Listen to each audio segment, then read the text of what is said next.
Sorry about that noise, but you can hear the bells. And something happened here. Look at that, look at that. Remember that there was a storeroom here, storage, took care of took care of the renovation of the floor of the church. Then they took it out because it's from next week. It's Easter time. Then happy Easter to everyone that are watching that video. One more noise. Ready? That's it. Then you can see the facade of the church from 12th century. It's Friday, a very important day for the Christians. Jesus was crucified here on Friday, and I'm here for you to show you the church of the Holy Sepulchre before Easter. You can see the facade of the church from the 12th century. That wasn't the entrance at the time of St. Helen, but it became to be the only entrance of the church until now. But let's go in because of the noise.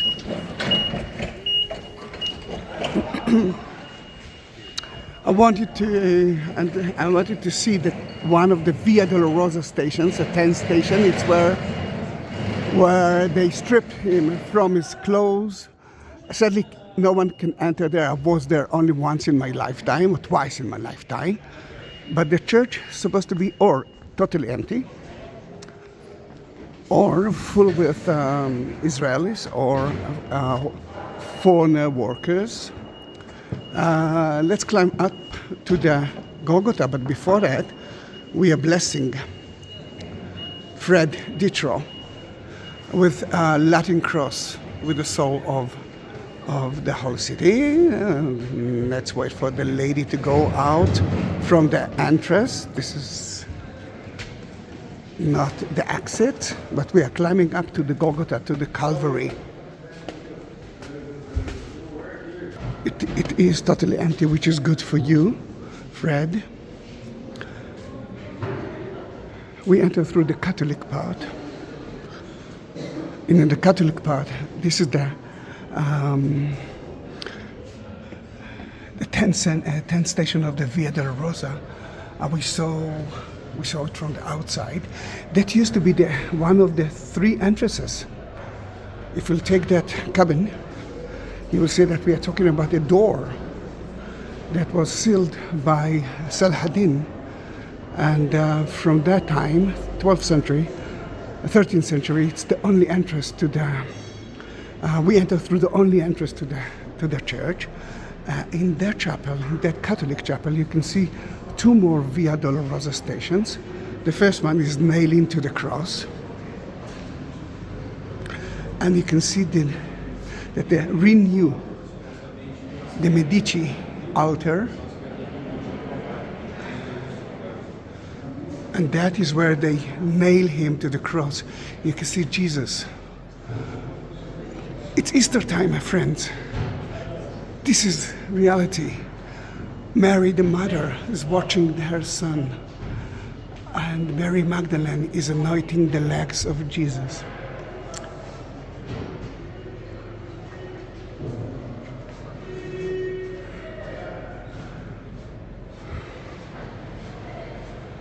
You can see the crucifixion place. Let me bless it there at the exact spot of the crucifixion.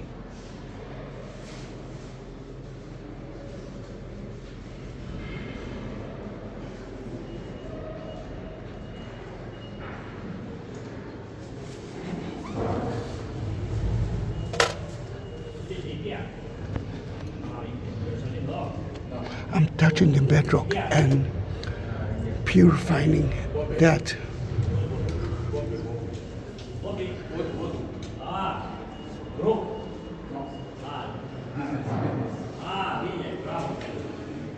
Then let me explain you about it, mainly because the priest doesn't like me to talk there. Then I will do that a little bit further from that. I will respect him. What we touch is the exact spot of the crucifixion. To the right and to the left of it, you can see the bedrock of the Golgotha. It's surrounded with a glass, covered with a glass, because of people like me that wants to take some souvenirs. To the right, you can see John. To the left, Mary. While Jesus was on the cross, and let me tell you something, he is on the cross now. It's Friday. He asked Mary, it has John to take care of Mary. Without that, Mary won't survive. In front of Jesus, you can see the menorah. It's a symbol for the Jewish temple. But Jesus is the temple. Then in that case, it's almost obvious to see it, and they just added it to the Golgotha like a month ago, after years without it. Above Jesus, and I will show it to you, there is the sin list, the titulus of his crucifixion, the reason why they crucified him. Jesus from Nazareth, King of the Jews. The Romans already crowned the family of King Herod, as the King of the Jews. Then if someone said, I am the king, he is against the Romans. And now we can see from here the sin list in 3 languages, 4 letters. Jesus from Nazareth, King of the Jews. Another station of the Via Dolorosa is of Mary with the spear in her heart.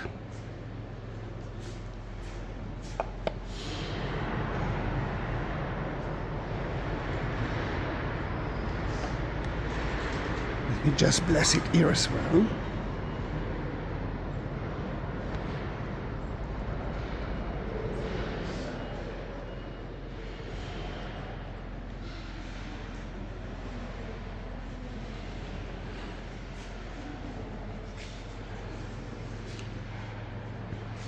Mary with the spear in her heart tells us, actually brings us to a wonderful story, a very touching story, when Jesus was at the temple for the first time, the presentation at the temple.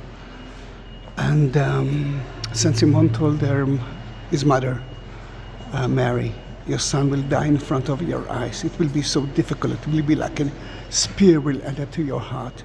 Then from almost day one, Mary knew that will be the end of Jesus. Gosh, it's not easy. Then Catholic part,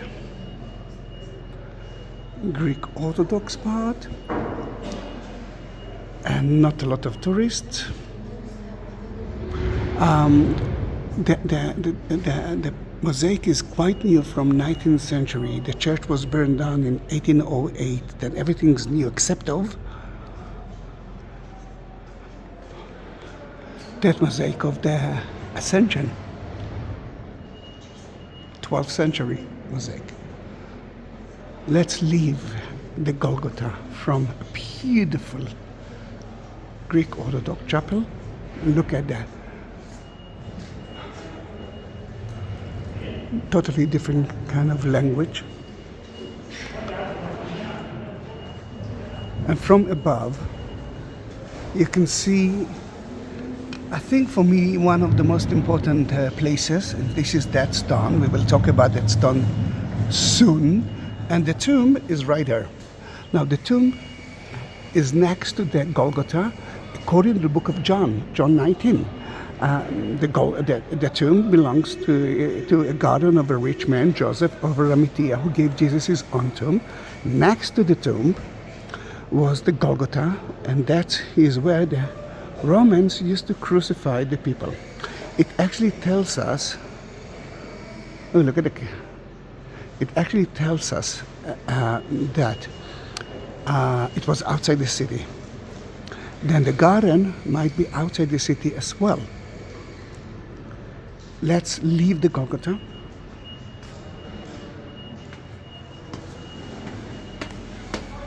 And you can see the wooden floor, because they're already excavated and took all the stones out, except of that one that connected to the stairs, that they couldn't actually deal with it. And soon they will bring back the stones. After they will deal with it, they will publish, I hope that they will publish all the secrets that they found here. For example, here, few of the tombs of the Crusader kings were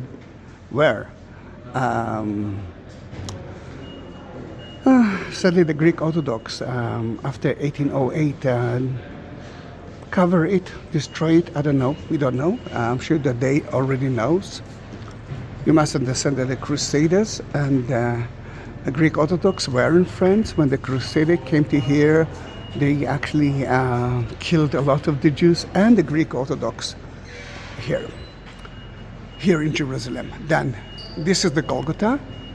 You can see the walls outside the city and white outside the city, white outside the gate, because that is the best advertising media. If you want to spread a rumor, if you want to tell the people what not to do, this is the best way. Then Nakdiminos with a grin. Above you can see Mary and Joseph of Arimathea. John without the beard is right there.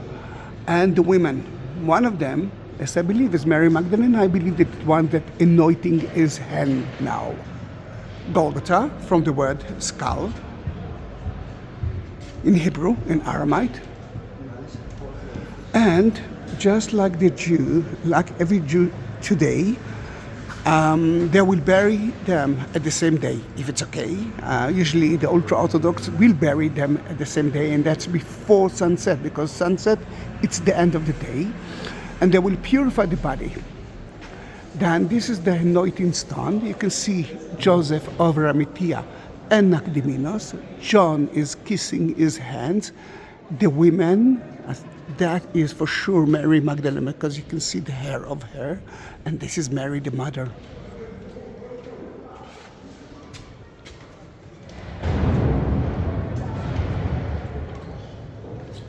Look at the nails and the purification oil. We believe that that was right here. Then for me, the most energetic stone of the church is here.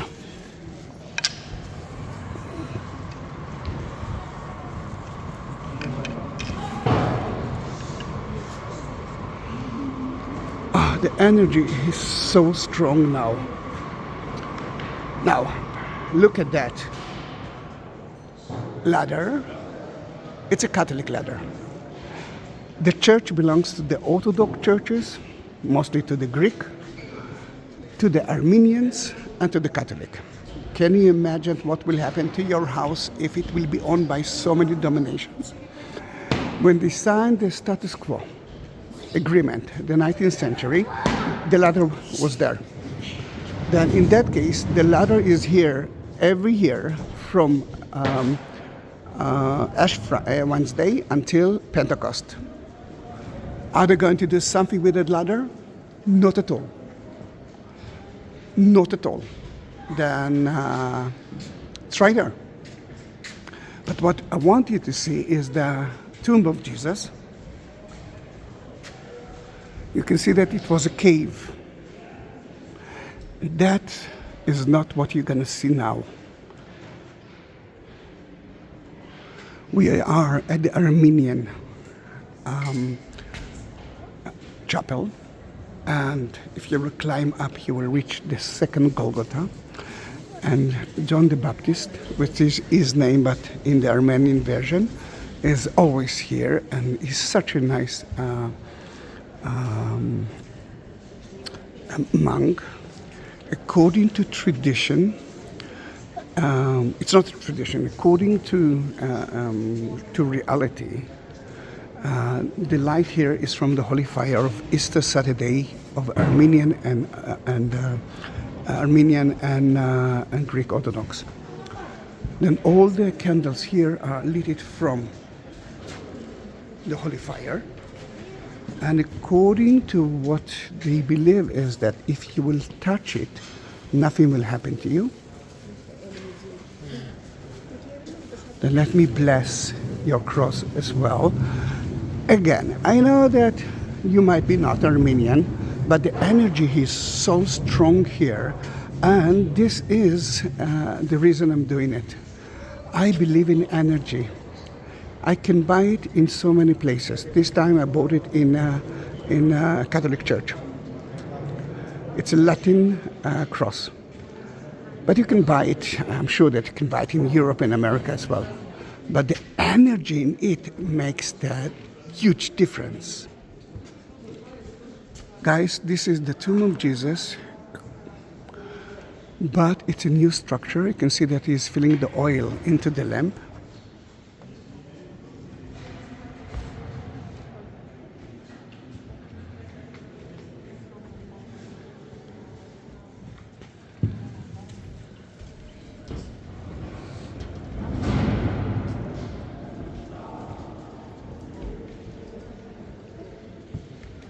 Friday is the day that they are cleaning a lot, and you can see here, let me just, that they are cleaning now the Catholicon, the Greek Orthodox cathedral. The tomb itself is divided into two. The first chapel is, you can see a little bit of the candlelight. Is the place of the angels who took care that no one will steal the body of Christ. The inner part is the tomb. Fred, I cannot enter with a camera into it, then I already blessed it before I started that video. Then your cross was blessed in the tomb itself. Now because of the light and the candles, you can see there, and it's not obvious, you can see Jesus ascended, resurrected.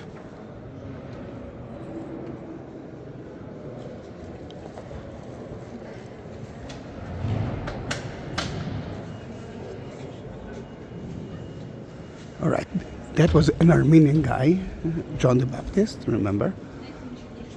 Who actually filled the candles in this place. That one is Greek Orthodox, and you can see now the candle. And the tomb is at the second part of it. You have the lady go. Yeah. Yeah. All right. Let's study one thing. No hats and no shorts. Then if it's going to be the hottest day ever, don't use shorts. Or at least bring shorts with you. See, that didn't let her enter as well.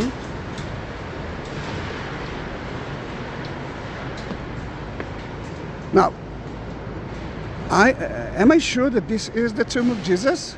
I mean, it's looked like a new structure, isn't it? Let's enter to a chapel, and that might answer the question for you.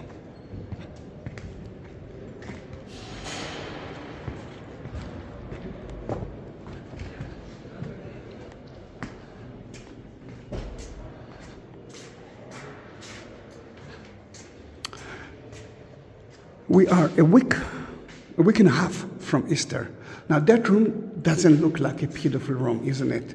Look at the graffiti on it, no one maintained it. So sad. But I didn't enter because of the debate about who owns that room. I entered because of that. What you can see here is a tomb from a Jewish family tomb from first century, from the time of King Jesus. Let me first bless it. And yes, Betty, your cross is with me. I know that you're thinking about it as well. Then those niches are closed. Let's say that there were 9 niches like that to put the body in. But what will happen to the 10th body? There's no more space for that. Then they will open the tomb, they will take the bones out, they will put it in a small box by the name Osary, and they will bury the new person instead of it. Why it's important? Soon you will understand it. By the way, this is a wall from the 4th century church, from the time of St. Helen. You can see the holes here that used to hold good stones and marble. Sadly, it was taken by the Muslims who came and occupied the city in the 7th century. Then you couldn't see the walls. This is an altar, and again, who owns it? There's a lot of debates. But why it was very important for me to talk about buried people there for so many times, because Joseph of Arimathea gave Jesus his own tomb that no one touched before. That is the place. When we renovated it, we found part of that tomb, but sadly it's been destroyed so many times, if by fire, if by people who didn't like Jesus, earthquakes. Then later on they built an Aedicula, a structure, a little palace, I call it, on top of it.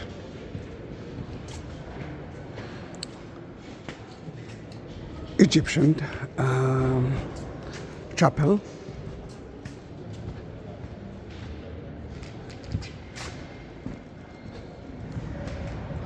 And there were 14 stations of the Via Dolorosa. Can I add one more? Yes, you can. This is the 15th one. This is where Mary Magdalene saw Jesus on Sunday after his resurrection. Remember, she was standing here, he was standing there, and she saw a gardener. The painting was there, but they are renovating that place, then it's gone. Then you can see it here. Did you see my Lord? Did you take the body of my Lord? Can you bring him back to me?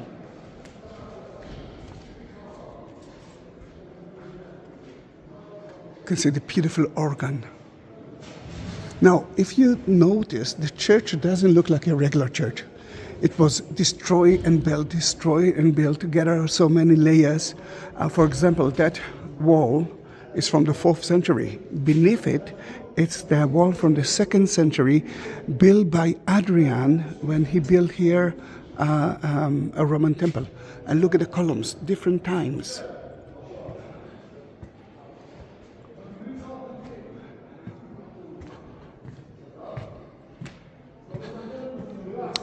There is a restroom here. And why there is a restroom? Mainly because the Muslims until 1831 didn't let the Christians enter or go out. It was like they told them, you can go in now, you will pay a lot of money, but they didn't know when they will go out. Then they had to have restrooms. And if you remember the Armenian chapel with the candles, there was a shop there, grocery shop.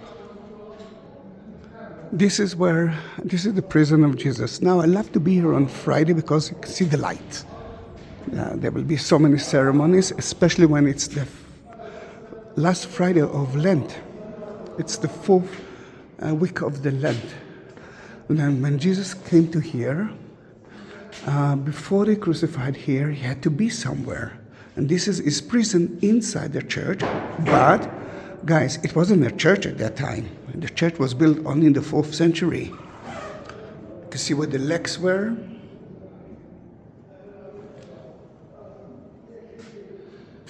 Jerusalem in heaven.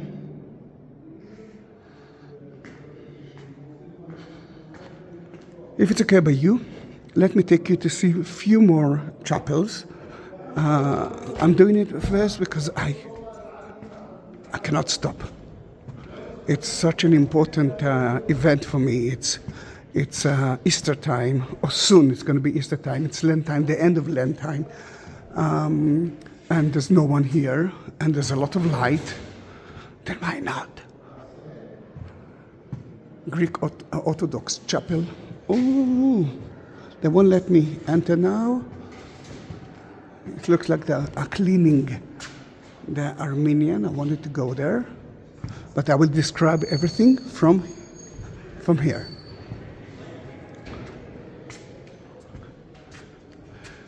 Yes, they're gonna have a ceremony here. They cover the floor with the carpets. This is the Armenian chapel, and next to it, to the right, it's the place that St. Helen found the true cross.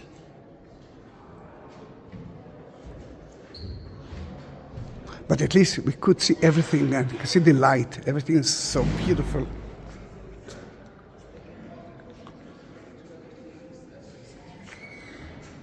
Oh, that is an example of the floor that might be here. They took the stones that were here and they polished it, they cut it in a better way. Then you can see that it's from different times. I like it because I was afraid that it's going to be totally new like that one.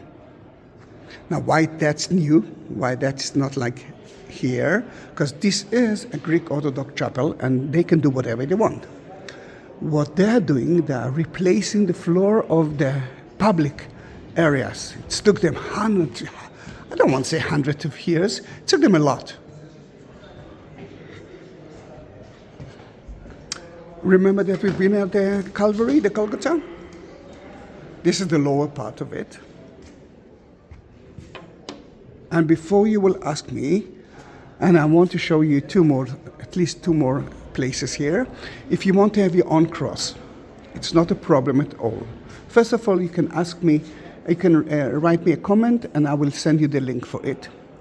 There are many options, not only the Latin one, and not only that Latin one, and there are so many options, and you can actually see it at the link that I will send you, or see the description, click it, and you will see all the text. One of them is the Buy Me a Coffee link. The other one is PayPal, which you can actually support my channel if you want, but via PayPal, via the Buy Me a Coffee, you can see the options of all the holy products. And then I will buy it for you. I will bless it for you just like I'm blessing it now. Oh, look at that.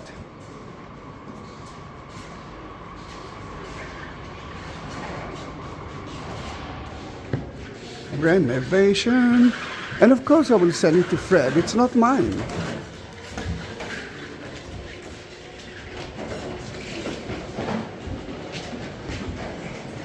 We're entering to another chapel, and we were above it. This is the Golgotha. And according to tradition, according to the Bible, when Jesus died, the earth actually shook, and blood tears fell into the ground, and so many people resurrected. According to the Greek Orthodox tradition, one of them was Adam, from Adam and Eve. Before you will ask me how it can be because of their flood, then according to the Greek Orthodox and according to the Jews as well, God brought the body of Adam from Eden to earth after the flood. Then, according to the Greek Orthodox, not only Adam actually resurrected. A lot of the holy Jewish figures, like King Solomon, King David, resurrected as well.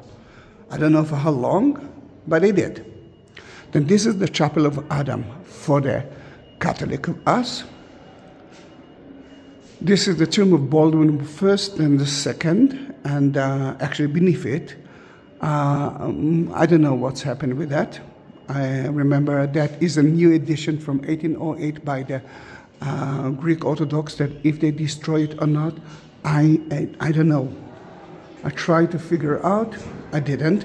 Now remember, we saw a ladder.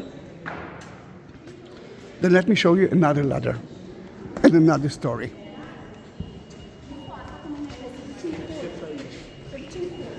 Until we will reach out, don't forget to subscribe to my channel. You're the only income of mine, and you're the only tourist. You're the only family of mine, and don't forget it. And, wow, it's a hot day today. I'm not going to leave you now, because I want to enter to there as well. Then be ready, stay with me. All right, this is the facade from 12th century. But you can see a ladder there. The two windows belongs to the Armenians. The rumor said that they wanted to clean the windows from the outside, and they took the ladder outside. The Greek Orthodox, who were not the best friends of the Armenians, remember a lot of tension were between the Orthodox, Armenian, and the Catholic until the status quo. Then they actually came to them and said, "Who told you that the ladder is yours? The ladder, the facade belongs to everyone. Then you cannot do anything outside your windows. I mean, the inner part, yes, you can. Outside, you cannot. Until they figure out who owns it, according to the status quo, the ladder will be there." I do have pictures from 1859 about with the ladder in it. Next to it, I mean next to the window, in the same place. The Crusader clock tower were here, and I want to climb up to the roof of the church through the two Ethiopian churches. The Ethiopian believes, they know actually, that they are a creation between Queen Sheba and King Solomon. And King Solomon, the son, Melanic, came to visit King Solomon and took with him the Ten Commandments, the Ark of the Covenant. Then according to the Ethiopians, it's at the city of Aksum. We're going to climb up through two chapels, and there's a huge debate about who owns it. The Coptic believes that it's there. The Ethiopian believe that it's there. Then if you talk about renovation, you won't find a lot. Maybe columns from 4th century, and some actually believes that it's even before that, 1st century. You can see that they used that stone as a second use. And this is the chapel of Miriam, the Egyptian. And before we will enter, Miriam, I love women. All right, I love historian, independent women. And she was a sinner. Then when she tried to enter the church, the 4th century, Mary didn't let her. Then she said, Mary the Egyptian, I got the message, and I will be better and better and better. Then she became a saint. That is the door that, because of it, that was blocked by the Saladin, and because he actually built here something to keep that no one will enter, kind of a guard tower, small one. He covered a tomb of one of the British crusaders who actually signed the Magna Carta. Then his tomb is here. What about the kings? I don't know. There's so many things to talk about the church, and it's Easter time. It's already 33 minutes. If you reach the end of the video, please write it. You know what? Write me the minute of the last minute of the video, and add to it Happy Easter, and I will bless you.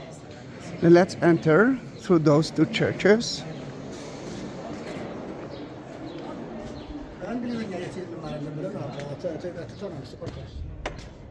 Let's get used to the darkness.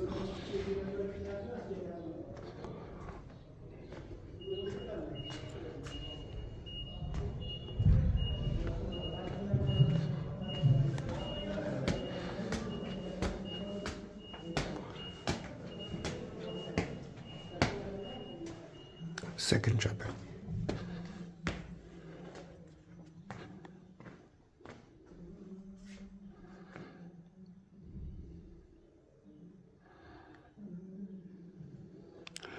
Look at the painting.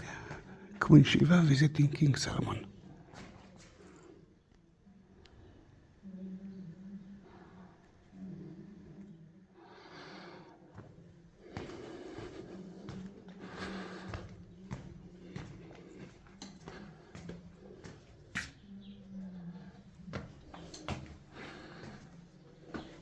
before going out, be careful. It's fumigant.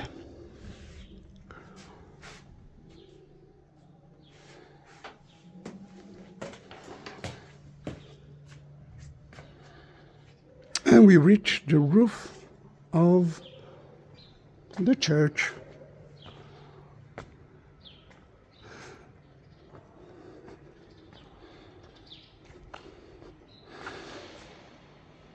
Ethiopian village of monks. The Coptic patriarch is right there. And as you can see, I'm almost the only one. I will end the tour at the 9th station of the cross, and then we will say goodbye.